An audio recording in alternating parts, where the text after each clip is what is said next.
kaya nila binan yung Lolita. Salamat po sa pagbili ng M5 skins, Yun, mga oh. kuya. Pero isa din sa mga ganap ngayon ay ang pinakamataas ng total assists rankings. Chakno, JP, and Ogwen. Wow. Top 1 si Chakno, top 3 si Ogwen. And grabe naman si Chakno, no? Laban na laban. Actually, kung may isa akong naalala kay Chok Mamba, parang in recent matches, hindi siya nanghihinayang pa rin na ilabas yung mga kufra, regardless of like yung setup or yung matchup na meron tayo. And speaking of, hindi pa nga tayo sigurado kung saan mapupunta yung Edith. So kapag nagkaroon pa ng additional na crowd control dito, ang Smart Omega, na feel ko ay kinakailangan para lalong ma-shutdown, or pagka nagkaroon ay lalong ma-shutdown talaga rito si Kyle TZ, mas makakagawa sila ng space para kay Jom. Alam naman natin, kung pagiging split or yung pag-create lang ng, or pagkuha ng objectives ang usapan, di ba? Malaking bagay yun. And sagot yata sa Faramis ang kanilang kinuha. This Lilia seems to be an answer para sa Faramis, as you guys said. Pero hindi rin ito nasasagot yung desert, yung quicksand guard na meron ng isang Khalid. Kailangan talaga ng stun o pangpigil ng quicksand guard kung gusto nyong i-burst si Flap TZ potentially on this Khalid. And yung Kufra, no, na nabanggit mo kanina, Bridge, may chance pa na makita natin yan if ever naghahanap sila ng pangdagdag huli sa isang Fanny. Yes. Para din kaya Chakno mamaya. Kasi parang yun yung isa sa mga natitira aside from yung Cho. Tsaka Grak na rin. Na available. Pero for Falcons AP, Bren, Super Marco, Hero, paano kanila tatapatan yung ganitong lineup?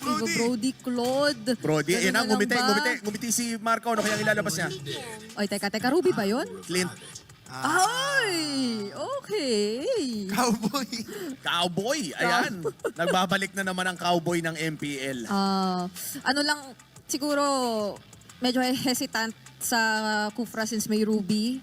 Pick already for Falcons AP Bren. So, kung yung ibang mga heroes, nandiyan pa naman yung Grok, Tigreal, oo nga. Siyempre, Gatot, Lilia Gatot. Bakit pa tayo lalayo sa isa sa mga inintroduce ni Chak Mamba himself dito sa ating liga? Ilabas na ang Gatot Gacha. And napag-usapan namin nung huli ni Midnight, I remember, na yung win rate ng Gatot Lilia na to sobrang taas. Isang beses lang natalo sa 4 na laban. 75% yung kanyang win rate. To be fair, parang ang taas din nung nadidish out na damage ni Aura ng isang Gatot Gacha. Mapagbigyan mo lang siya. Tamang second skill lang onto yung squishy targets. And hindi naman malabong matatimingan niya yung ilan dito sa side ng Falcons AP Bren, lalo kung magkakapalitan sila rito ng pambabackline ni Flap TZ later on. So we'll have to see, kasi feel ko ay well covered naman. May Bane ang Smart Omega, so kaya nilang harangin o kumbaga saluhin. Oo, pero ito ang game number 1 ng bawian, FCAP versus OMG. Kaya naman wag na nating patagalin pa. Casters, take us to the land of dawn. Ano nga bang didiretsong laban na to o ang buhok ni Andoryu? Nakita na natin ang mga hamon nila sa isa't isa. Pero sisimulan muna natin ang bakbakan for the game number 1 ng ating star match. It's going to be Falcons AP Bren laban sa Smart Omega. Oo. Alam ko, gas-gas na yung salitang mainit. Oo. Pero mainit pa rin itong laban na to. Marami-raming mga binitawan na salita. Pero gusto ko lang din banggitin na sabi nga ni Flap TZ. Anong sabi ni Flap TZ? Sabi niyo kasi hindi kayo gusto nyong bawian yung mga tumalo na sa inyo, hindi kayo pwedeng matalo noon. Kaya hindi pa naman namin kayo natatalo. So, ang gustong sabihin dito ng FCAP, kung natalo nyo kami ng round 1, ngayong round 2 kami naman. It's going to be a fight for their pride. World Champion laban sa Smart Omega. Maaga pa lang nagkakaskautan na rin ng mga players. Kanina si Chakno on the view. Oo nga parang magkakalipatan. Hindi, joke lang. Hindi. Pero ito, nabagit natin si Chakno at si Few. May panahon kasi sa MPL history, sakto birthday lang din naman doon tayo sa mga kwentong MPL. Oo, kwentong MPL. May time na besties ang Smart Omega at saka ang FCAP. And so far, na nakita nga natin ngayon, hindi muna sila besties. Dahil kung maalala nyo nga, gusto pong bumawi ng Falcons AP Bren. And ang way para bumawi at bumati, hindi ng happy birthday, is maya-maya ay makikita natin kung ano pa nga ba mga pwede nating tutukan. Dahil ulitin lang natin, marami-rami na ring heroes at mga bagong meta na nakikreate. Pero so far, Smart Omega ang isa sa pinakamarami-rami na rin na ipakita. Mga exotic, parang part na ng identity nila. At isa din sa mga tumatak na in terms of identity is probably yung kanilang big... Ito ang tatatak. Ayan. Sino Ayan. siya dyan? Sino siya dyan sa inyo, kuya? Yung pang-apat yata, kaya tuwan-tuwa siya. Tapos, ayan na naman. Gusto lang namin manood. Nag-cast lang kami, natalo pa bigla. Okay, uso pala ang loose streak ngayon. Oo. Pero Hindi lang ngayon, sa RG Lustrick eh, no? oo. Syempre guys, kung may ipapakita kayo, ibabaan nyo yung brightness ng Para inyong mga makita. phone. Para Oo. makita, mabasa kung may siya shout out. Ayan, yung mga nakikita namin ngayon, Oo. dapat makita din namin kayo sa playoffs. Oo. At happy birthday nga pala kay Engineer Clyde Balila at kay Madam Stephanie Nalumen. Nalumen, ayan. Maraming salamat sa mga binibigay niyo sa aming Granny Remedy. Yes, maraming salamat po sa mga medic natin, sa mga marshals, sa Ayan. lahat. At Shoutout na rin natin yung kasama nating prod. oo, shoutout kay CJ. Lalagi namin nakakasalubong dyan sa baba. At shoutout, iba namang picture Ibang ulit. grupo to. Pati flex ng picture, 5-man na rin. Kakaiba talaga dito. Oo. Okay, si Ayan. Mami din meron din mga At least, pineflex. sure na malinis. Eto, masipag kami, boss. Ayan. At ito yung titignan natin. Yung supporters kasi buong-buo ngayon yung puwersa. At yung supporta kay Andorio at kay Chuck doon sa picture na Oh, yun. ito din, meron nagsa-celebrate ng kanyang birthday here at MPL. So maraming salamat po and happy birthday. Ayan, happy birthday sa inyo. At pinili nyo dito i-celebrate. Kasabay ng birthday rin ng MLBB ang Oo. inyong mga birthdays. At yung mga, kung kayo'y naa-amaze sa mga recalls ng ating mga teams, available din ng MPL Philippine Teams Recall. Ayan. At ngayon, syempre, magko-call back na rin tayo in a few seconds sa ating laban. Ay, kaya pala si Coach Trevor yung nakasalang. Kasi, Si Coach Daki pala yung hahati na Proof Ninja. Okay, maraming salamat, Coach Ducky. Pero ngayon, babalik muna tayo sa MLBB game. Okay, so sino magiging first blood? It's gonna be Kyle DC. Naku, nasagasaan ng pating nung anong time na yun. So first blood again para this Smart Omega.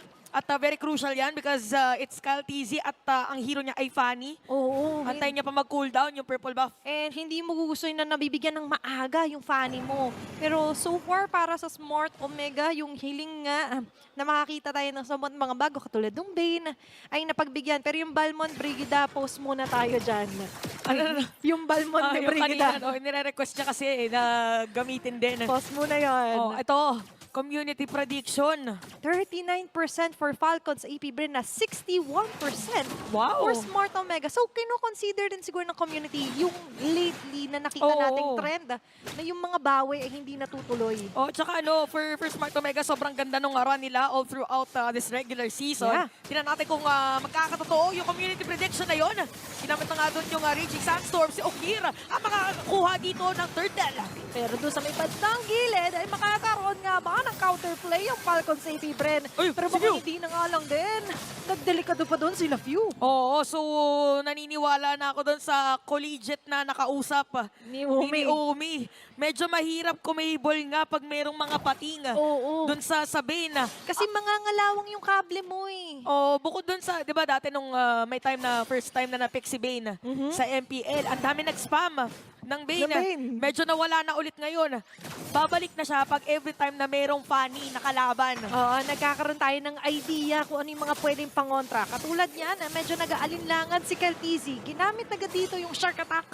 Hindi yan mga baby shark, pero yan yung mga shark na kailangan mong iwasan kung ikaw yung Fanny. Oo, ito yung hindi niya iiwasan. Meron na naman tayong giveaway. Paunahan na lang yan, guys. Madali na lang i-type Okay. yung giveaway natin code. Pabilisan na nga lang yan ha. Baka mamaya may nangingin pa habang nagta-type, celebrate tayo. Pero ngayon, hindi muna time para mag-celebrate. Una pa lang naman na napagong yung nakita natin, pero maagang nakaka-secure dito yung Omega ng mga kalamangan. Oo, so ano lang naman, ang pagdating doon sa kalamangan din, parang medyo napapantay sa mga ibang lanes. Aha. So kung medyo lamang si Andorio doon sa gold, lamang naman si Super Marco.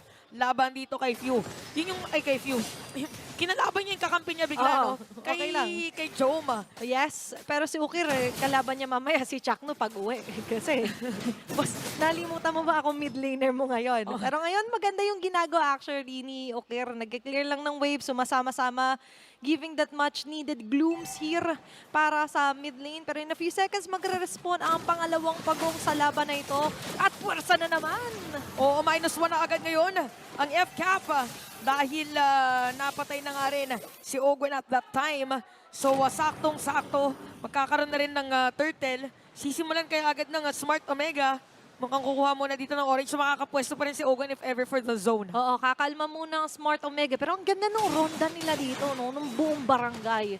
At ngayon, buong barangay din ang pupursa dito sa may bandang Turtle Pit habang nagkiklear at nakaabang din niya sa LFU. Oo, so tingnan natin kung ano mangyayari ngayon ha. By the way, manggagaling sa may middle lane si Kyle TZ habang si Andorio nga dito ay kumukuha ng pagong. May sariling laban yung mga XP natin. Tapos laban na rin dito ng mga jungle. Nakakuha na nga yung pagong. Tinawag na rin yung pating. At dahil dyan, free hit pa si Ryota. Flap TZ ginamit yung quick sand guard and Omega. 1.1k gold lead. Ang bilis nung ginawa ni Ato Yardon, lock on to Flap Easy, ma-prevent na kontrahin nung sand yung dagat na nilalagay dito ng Smart Omega. Lahat na ng elemento Oo. nandito sa laban natin. Diba? And it all started with the Fire Nation or Ryota attack dito sa Falcon sa AP Bren. Lumalalim, pero ang tanging target dito ni Joe may bawas-bawasan ng tore. Oo nga, so gusto nila mapalit agad yung mapa dito ng FCAP at successfully nga ay masisira na nila. Habang nakapwesto yung Omega agad dun sa purple buff ng FCAP. Medyo mahahaltak dito si Chakno. Dalawa yung humatak sa kanya, by the way. It's gonna be Pew and even Owen. Tinawag na naman yung mga pating kasi tatlo yun for Andorio. So parang more on defensive na offensive yung nagiging purpose dito ng Deadly Catch. Pa, even for Smart Omega, nakabasag sila ng tore sa top lane, pero hindi natin napapansin. Ganun din yung ginagawa pala ni Super Marco doon sa may bandang baba. Oo nga, no? Tahimik lang, pero may ginagawa muli siyang, kababalaghan.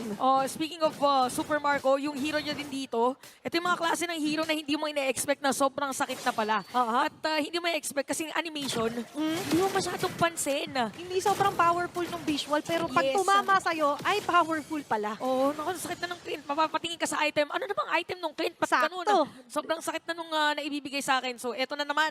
Guys, nagkakakitaan na naman yung mga players natin. So, sinabi natin at binanggit si Super Marco, dalawang core item. Ganun din naman kay Jom kasi meron siyang golden staff. At ngayon, masaasahan na natin ng siksik-liklik na aksyon. Mas nagiging conscious si Ogwen sa mga binabaton niya na first niya dito, guys. Na baka may nagtatago. Kasi pag nauunahan ng Ruby, guys, mantakin nyo na talagang malulugi siya. Pero dito, Dumadash away! Away! Ow!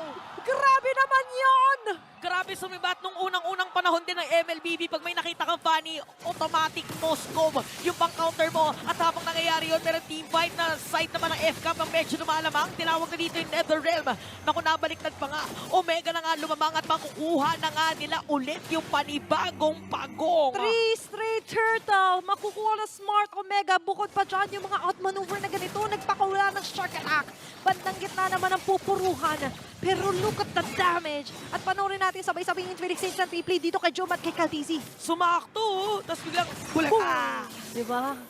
Yun pala yung peekaboo na gusto mong iwasan. Nung bata ka, matutuwa ka eh. Ngayon, hindi na nga lang din. May Baby Shark, may peekaboo. Ano pa yung mga Sobrang dami, children's no? tale na gusto mong iwasan? Oh, sobrang daming crowd control against the Fanny here. So, ibig sabihin ba yan for FCAP, kailangan merong mag-step up na ibang lane? Kailangan talaga.